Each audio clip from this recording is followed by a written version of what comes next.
And Judge Barrett's opening statement to the Senate Judiciary Committee was released today in advance of Monday's hearing. She's expected to focus on how her family, faith, and her mentor, the late Justice Antonin Scalia, influenced her opportunity to be nominated to the Supreme Court.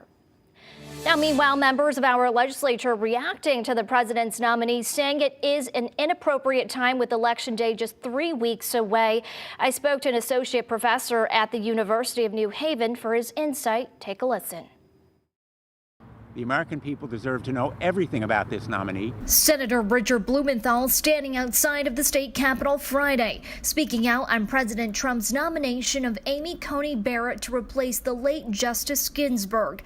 Gun violence advocates standing behind the senator in support. Blumenthal setting the reminder of Barrett's views, calling them extreme when it comes to abortion, healthcare, and gun violence, with reference to Ethan Song, the 15-year-old who shot himself by accident in Guilford 2 years ago. Judge Barrett has extreme, and I want to just say extreme, legal positions that would strike down many of our most important gun violence protections. Mike Lawler, a criminal justice associate professor at the University of New Haven and a former chairman of the Judiciary Committee, believes this is a rushed proceeding.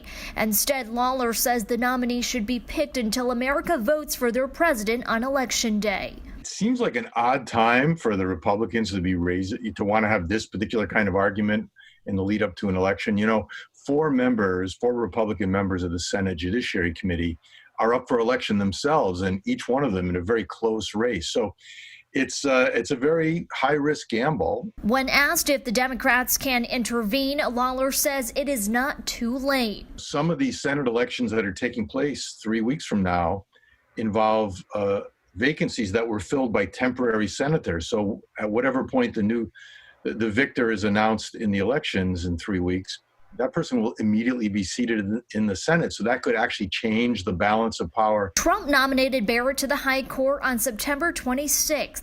The hearings are scheduled to get underway at 9 a.m. Monday before the Senate Judiciary Committee. It will be the first of a 4-day process.